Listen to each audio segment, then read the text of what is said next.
আলহামদুলিল্লাহ, সালাতু ওয়াসসালামু আলা রাসূলিল্লাহ। হাদিসে আল্লাহ নবী সাল্লাল্লাহু আলাইহি ওয়াসাল্লাম সহজভাবে যেটা বলছেন যে ঘরে কুকুর এবং ছবি থাকলে ফেরেশতা প্রবেশ করেন না। ছবি খোলা থাকা এবং কুকুর ঘরে থাকা, এটাই হাদিসের সারমর্ম।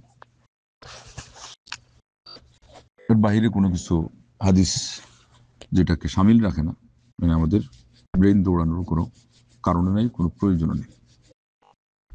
পালা যেটা ওটার বাইরে থাকে, ওটার কথা হাদিসে স্বতন্ত্র করে দেওয়া আছে, সে প্রহরী হিসেবে কাজ করবে, ওটার মধ্যে কোনো নিষেধাজ্ঞা নেই। ক্ষেত খামার, পশু পক্ষী, তারপরে বাসাবাড়ির পাহারা দেওয়া, এটা আলাদা। এবং কুকুর পুষলে, পাললে, যে প্রতিদিন এক রাত মানে উহুদ পরিমাণ সওয়াব কমে যাওয়া, এটার থেকে এইগুলো স্বতন্ত্র।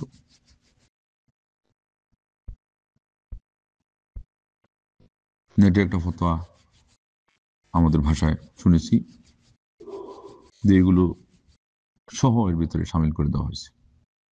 আল্লাহ নবী সাল্লাল্লাহু আলাইহি ওয়াসাল্লাম এটাকে স্বতন্ত্র ধরেছেন, সেখানে শাস্তি কিভাবে আবার তিনি পাইয়ে দিবেন।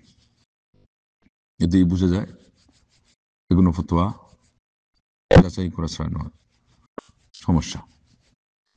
বিশেষ করে আজকালকার যেখানে একদল পশ্চিমা ফ্যাশন অবলম্বন করতে গিয়ে কুকুর পালে পুষে, সেখানে তো শক্ত প্রতিবাদ হবে অবশ্যই।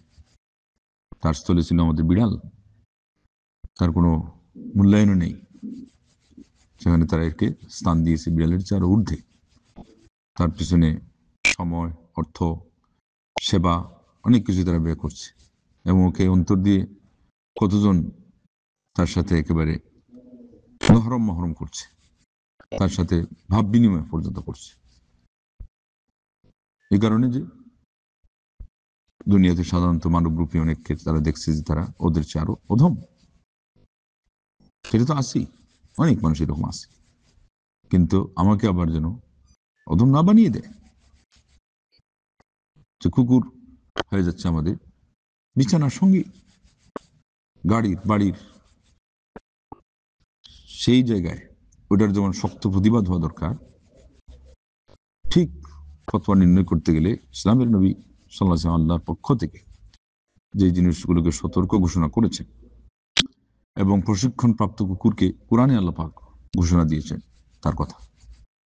সেই প্রশিক্ষণ প্রাপ্ত কুকুর আজকাল অনেক বড় বড় কঠিন থেকে কঠিন অ্যাক্সিডেন্ট থেকে বাঁচানো, দেশ এবং জাতিকে রক্ষা করার কাজেও ব্যয় হচ্ছে। যে যে উদ্দেশ্যে এটাকে ব্যবহার করবে সেটা সেইভাবে খাটবে।